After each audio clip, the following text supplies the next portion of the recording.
നമസ്കാരം. ശിവമാകിയ നാദവും ഹരിയാകിയ ഗിരിയും ഒന്നായി ഹരിഹര സാന്നിധ്യത്തോടെ വിളങ്ങി സിദ്ധന്മാർ ഉലാത്തുന്ന കീരിയും പാമ്പും ഒന്നിച്ചു വന്ന് പാൽ കുടിക്കുന്ന അതിശയം നിറഞ്ഞ നാദഗിരി മുരുകൻ കോവിലിനെ പറ്റി അറിഞ്ഞിരിക്കാം. ക്ഷേത്രം അരുൾമിகு ബാലസുബ്രഹ്മണ്യ സ്വാമി തിരുക്കോവിൽ. ഈ ക്ഷേത്രം തമിഴ്നാട്ടിൽ തെങ്കാശി ജില്ലയിൽ ശിവഗിരി താലൂക്കിൽ കൂടലൂരിനടുത്ത് നാദഗിരി എന്നൊരു ചെറുമലയിലാണ് സ്ഥിതി ചെയ്യുന്നത്. ഇവിടെ ഭഗവാൻ ശ്രീമുരുകൻ ബാലസുബ്രഹ്മണ്യ സ്വാമി എന്ന നാമത്തിൽ അനുഗ്രഹം ചൊരിയുന്നു. ഭഗവാന്റെ ഉത്സവമൂർത്തി വള്ളിദേവയാനി സമേത മുരുകനാണ്. നാദഗിരി മലയ്ക്ക് സിദ്ധർമല, ദൈവമല, തവമല, ബ്രഹ്മഗിരി, പത്മഗിരി എന്നിങ്ങനെ പല നാമങ്ങളുണ്ട്. 18 സിദ്ധന്മാരിൽ ഒരാളായ അഗസ്ത്യ മഹർഷി തപസ്സു ചെയ്ത ഗുഹ ഈ മലയിലുണ്ടെന്നാണ് പറയുന്നത്. അത് സാധൂകരിക്കും വിധം മലയിലൊരിടത്ത് അഗസ്ത്യരുടെ പാദങ്ങളുടെ അടയാളമുണ്ട്. ശ്രീമുരുകൻ ഇവിടെ ശിവവിഷ്ണു സ്വരൂപമായി കുടികൊള്ളുന്നു എന്നും പറയപ്പെടുന്നു. സൂര്യനും ചന്ദ്രനും ശ്രീമുരുകനെ വണങ്ങിയ ഈ മലയിൽ 18 സിദ്ധന്മാരും സൂക്ഷ്മരൂപികളായി ഇന്നും തപസ്സനുഷ്ഠിക്കുന്നുണ്ട് എന്നാണ് ഐതിഹ്യം. ഇത് സാധൂകരിക്കും വിധം മുനിമാരുടെ തപസ് ചെയ്യുന്ന രീതിയിലുള്ള ശിലകളും കമണ്ടലുകളും മഹർഷിമാർ ഇരിക്കാൻ ഉപയോഗിക്കുന്ന കല്ലുകളും അസ്ഥികൂടങ്ങളും ഈ മലയിലെ ഗുഹകളിൽ ചരിത്രകാരന്മാർ കണ്ടെത്തിയിട്ടുണ്ട്. ഈ മലയ്ക്ക് ചുറ്റിലും പല പല മലകളാണ്. കുബേരന്റെ സഹായികളായ ശംഖനിധി, പത്മനിധി എന്നിവരാൽ യുഗയുഗങ്ങളായി ഈ മല കാത്തുസൂക്ഷിക്കപ്പെടുന്നു എന്നാണ് പറയുന്നത്. അരുണഗിരിനാഥർ ഇവിടെയുള്ള ശ്രീമുരുകന് തിരുപ്പുകൾ പാടിയിട്ടുണ്ട്. ഹിമാലയം, വിന്ധ്യാചലം എന്നിങ്ങനെയുള്ള അഷ്ടഗിരികളുടെ ഭാഗമാണ് നാദഗിരി. ഇവിടെയുള്ള സപ്തകന്യകാ തീർത്ഥത്തിൽ നീരാടിയാൽ ഏതുവിധത്തിലുള്ള രോഗങ്ങളും മാറുമെന്നാണ് വിശ്വാസം. സപ്തകന്യകകൾ ഇന്നും നീരാടാനെത്തുന്നതിന്റെ തെളിവായി തീർത്ഥക്കരയിൽ മഞ്ഞൾ കിഴങ്ങുകളും മഞ്ഞൾപ്പൊടിയും നാരങ്ങയും കാണപ്പെടാറുണ്ടെന്നാണ് പറയുന്നത്. ഈ തീർത്ഥത്തിന്റെ അടിഭാഗത്ത് വിനായകർ പീഠമുണ്ട്. തീർത്ഥത്തിനടിയിലുള്ള വിനായകരെ ദർശിക്കാൻ ലക്ഷ്മിയമ്മ, നന്നിയമ്മ എന്ന ഈ മലയിൽ തപം ചെയ്തിരുന്ന 2 തപസ്സികൾ പോകുമ്പോൾ അവർക്കായി ജലം വഴിമാറിക്കൊടുത്തിരുന്നത്രേ. അവരുടെ സമാധി സ്ഥലം ഈ തീർത്ഥത്തിനടിയിലാണെന്നാണ് പറയുന്നത്. ഇവിടെയുള്ള മരം, ചെടി, പാറകൾ എല്ലാം സിദ്ധന്മാരാണെന്നാണ് പരക്കെയുള്ള വിശ്വാസം. അതിനാൽ ഭക്തർ മലയിൽ നിന്നും ഒരു കല്ലുപോലും എടുത്തുകൊണ്ടുവരുന്നത് ആപത്ത് വരുത്തിവെക്കും. പകയും വിദ്വേഷവും മനസ്സിൽ സൂക്ഷിക്കുന്നവർക്ക് ഇവിടെ എത്താൻ കഴിയില്ല എന്നാണ് പറയുന്നത്. ഒരുമ എന്ന ഒരേ ഒരു തത്വം ഉണർത്തുന്ന മലയാണിത്. ഇവിടുത്തെ പ്രധാന അതിശയം എന്തെന്നാൽ ബദ്ധശത്രുക്കളായ കീരിയും പാമ്പും ഒന്നിച്ചു വന്ന് മലയിലെ ഗുഹയിൽ ഒന്നിച്ച് പാൽ കുടിക്കുന്നതാണ്. ഇത് ദർശിച്ച ധാരാളം ഭക്തരുണ്ട്. സിദ്ധന്മാർ കീരിയുടെയും പാമ്പിന്റെയും രൂപത്തിൽ വരുന്നതാണ് എന്ന് വിശ്വസിക്കുന്ന ധാരാളം പേരുമുണ്ട്. പല ഭക്തന്മാർക്കും പല രൂപത്തിൽ സിദ്ധന്മാർ ദർശനം കൊടുത്ത് അനുഗ്രഹിച്ചതായും പറയപ്പെടുന്നു. ഭക്തന്മാർ ശ്രീമുരുകനെ സന്ദർശിച്ച ശേഷം പടികൾക്കരികിലുള്ള ഈ ഗുഹയിൽ പാലും പഴവും സമർപ്പിച്ച് പ്രാർത്ഥിക്കുന്നു. നിശബ്ദമായ ഒരുപാട് അമാനുഷ്യ രഹസ്യങ്ങൾ ഒളിഞ്ഞുകിടക്കുന്ന മലയാണിത്. ഇവിടെ അടുത്തുള്ള പുലിത്തേവർ ശങ്കരൻ കോവിലിലെ ഈശനെയും അംബികയെയും നാദഗിരി മുരുകനെയും വണങ്ങി ഇവിടെ ഗുഹയിൽ ധ്യാനിച്ചിരിക്കുമായിരുന്നത്രേ. ഈ മലമുകളിൽ നിന്ന് നോക്കിയാൽ ദൂരെയായി ശങ്കരൻകോവിൽ രാജഗോപുരം കാണാം. ഈ പ്രദേശത്തിനടുത്ത് പുളിയങ്കുടിക്ക് അരികിലുള്ള കർപ്പകനാച്ചിയാരിൻ തിരുമല ഉടഞ്ഞപ്പോൾ അതിൽ നിന്ന് കിട്ടിയതാണ് ശ്രീമുരുകന്റെ ശില എന്നാണ് പറയുന്നത്. ഈ മൂർത്തിയെ ഉമയപ്പത്തേവർ തന്റെ തലയിൽ ചുമന്നുകൊണ്ടുവന്ന് ഇവിടെ പ്രതിഷ്ഠ ചെയ്തു എന്നാണ് ചരിത്രം. ഈ ക്ഷേത്രത്തെക്കുറിച്ചുള്ള ഐതിഹ്യം ഇങ്ങനെയാണ്.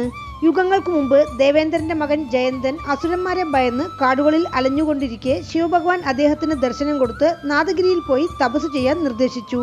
അപ്രകാരം ജയന്തൻ ആ കാലഘട്ടത്തിൽ നിബിഡ വനമായിരുന്ന നാദഗിരി മലയ്ക്ക് വന്ന് കഠിന തപസ്സിൽ ഏർപ്പെട്ടു.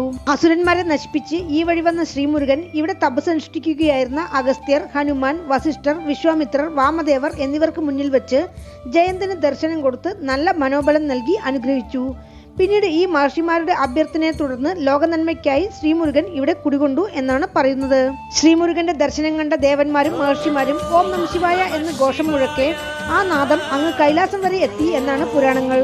അതിനാൽ ഈ പ്രദേശത്തിന് നാദഗിരി എന്ന നാമം വന്നു എന്നാണ് പറയുന്നത്. നാദമുനി എന്ന സിദ്ധർ തപസ്സനുഷ്ഠിച്ച മല എന്നതിനാലും ഈ പ്രദേശത്തിന് നാദഗിരി എന്ന നാമം വന്നിരിക്കാം.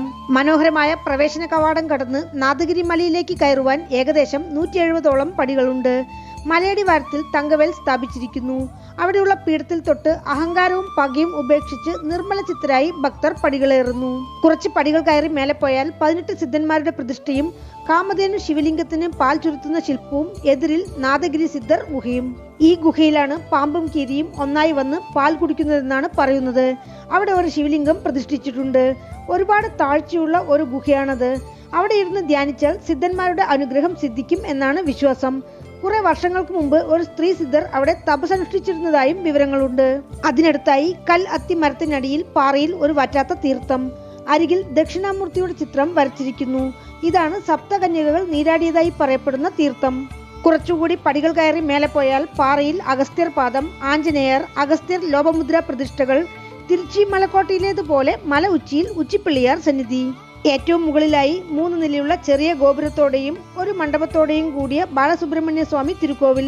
കൊടിമരം, ബലിപീഠം, മയിൽവാഹനം കഴിഞ്ഞാൽ സന്നിധിക്കിരുവശത്തുമായി വിനായകരുടെയും ശ്രീമുരുകന്റെയും ചെറിയ പ്രതിഷ്ഠകൾ. പ്രധാന കരുവറയിൽ ദ്വാരപാലകർ കാവൽ നിൽക്കെ ശ്രീമുരുകൻ ഏകമുഖത്തോടെ ഏകനായി കയ്യിൽ വേലില്ലാതെ അഭയവരദഹസ്ത മുദ്രയോടെ കിഴക്ക് ദർശനമായി നിൽക്കുന്ന രൂപത്തിലുള്ള മനോഹരമായ പ്രതിഷ്ഠയാണ്.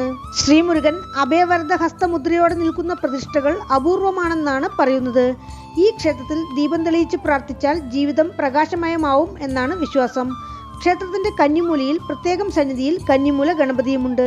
പൗർണമിയിൽ ക്ഷേത്രത്തിന് ചുറ്റുമുള്ള ഏകദേശം 1 കിലോമീറ്റർ ദൂരമുള്ള നാദഗിരിമലയെ ഗിരിവലം ചെയ്താൽ കടങ്ങൾ നീങ്ങും, പുത്രഭാഗ്യം, തൊഴിൽ മേന്മ, പദവി ഉയർവ്, ജ്ഞാനം, മംഗല്യഭാഗ്യം, സമ്പത്ത്, രോഗശാന്തി, വിദ്യാഭ്യാസ ഉന്നതി, പ്രശസ്തി, ശിവദർശനം എന്നിങ്ങനെ ഫലങ്ങൾ ഏറെയാണ്. ഈ ക്ഷേത്രത്തിന്റെ കിഴക്ക് ഭാഗത്തായി മലയാളമണ്ടയൻ പരദേശി സിദ്ധർ പീഠമുണ്ട്.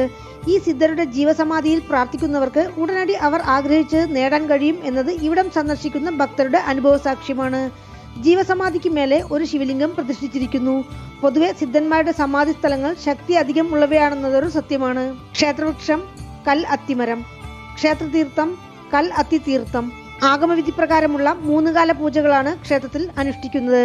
മാസാമാസമുള്ള കാർത്തിക നക്ഷത്രം, അമാവാസി, പൗർണമി, വെള്ളിയാഴ്ചകൾ, തൈപ്പൂയം, മാസിമകം, പങ്കുനി ഉത്രം, മഹാശിവരാത്രി എന്നിവയാണ് ക്ഷേത്രത്തിലെ പ്രധാന ദിവസങ്ങൾ. പൂജാ സമയം രാവിലെ 7 മണി മുതൽ ഉച്ചയ്ക്ക് 12 മണി വരെ, വൈകുന്നേരം 3 മണി മുതൽ 6 മണി വരെ. ക്ഷേത്രത്തിലേക്ക് എത്തുവാൻ തെങ്കാശിയിൽ നിന്ന് 52 കിലോമീറ്റർ, ശിവഗിരിയിൽ നിന്ന് 5 കിലോമീറ്റർ. അടുത്തുള്ള റെയിൽവേ സ്റ്റേഷൻ തെങ്കാശി. വീണ്ടും അടുത്ത വീഡിയോയിൽ കാണാം. നന്ദി.